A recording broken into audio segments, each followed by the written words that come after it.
শহীদ মিনারে গত বছর এক দফা দিয়েছিলাম।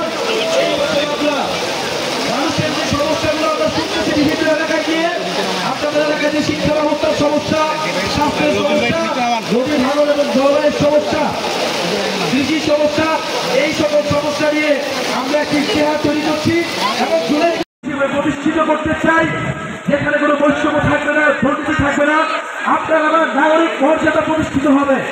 আরেকটি কথা আমরা বলেছি, যদি সীমান্তে হত্যাকাণ্ড চলমান থাকে এইভাবে, বিএসএফ বাহিনী, ভারতীয় পুলিশ বাহিনী যদি আমার ভাইদেরকে হত্যা করে, আমরা প্রয়োজনে সীমান্তে লং মার্চ করবো। আজকে বলছি আমরা সীমান্তে খুবই দ্রুত আসবো। সেদিন আমার দুই ভাইকে হত্যা করা হয়েছে সীমান্তে। সরকারের প্রতি বলবো, কঠোর হতে হবে, আমাদের বিজেপিকে কঠোর হইতে হবে। সীমান্তে জনগণ প্রস্তুত আছে, যদি আমার সীমান্ত আমার মানুষকে রক্ষা করার জন্য সীমান্তে গিয়ে আমাদের প্রতিরোধ তৈরি করতে হয়, আমরা সেটার জন্য প্রস্তুত আছি। প্রিয় দিনাজপুরবাসী, আগামী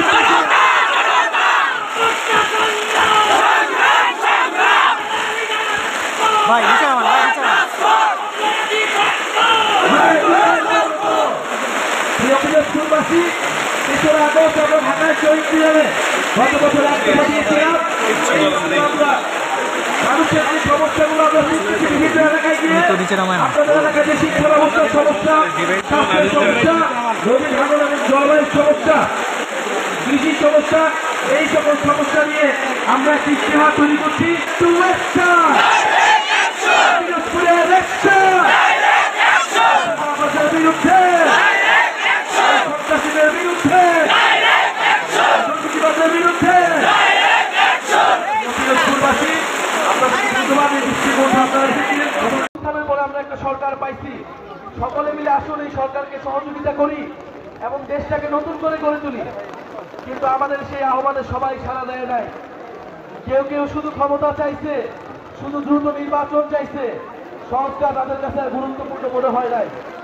কিন্তু আমরা বলছি সংস্কার লাগবে এবং এই আওয়ামী লীগের বিচার লাগবে এবং একটা নতুন সংবিধান লাগবে।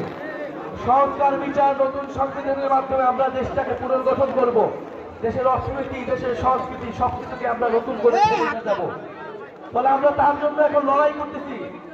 জুলাই গণঅভ্যুত্থানে হয়তো আমাদের সাথে অনেক দলমত ছিল, কিন্তু দেশের সংস্কারের পক্ষে আজকে যদি কেউ না থাকে, আমরা যে তরুণরা রাজপথে নেমেছিলাম, আমাদের আহ্বানে যারা আপনারা নেমেছিলেন, আমাদের আহ্বানে যারা এসে শহীদ হয়েছিলেন, তাদের প্রতি আমাদের দায়বদ্ধতা আছে। আমরা রাজপথ থেকে সরে দিতে পারি না। ঝড় বৃষ্টি যা কিছুই হোক না কেন, আমাদের রাজপথে আমাদের লড়াই চালিয়ে যেতে হবে।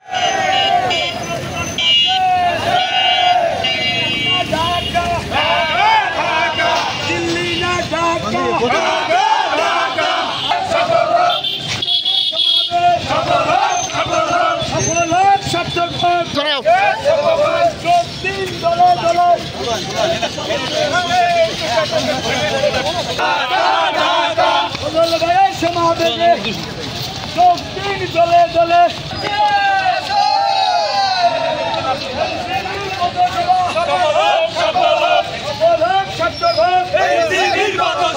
এনসিপির পদসভা জেলার সফল হোক,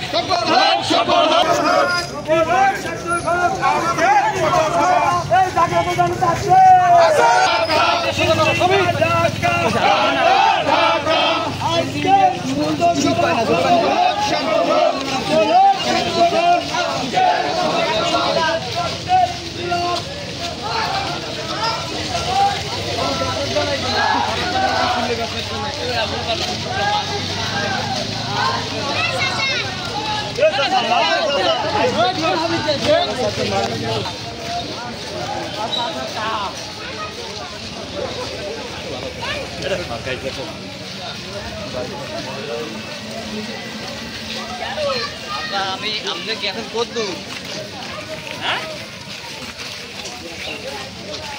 আম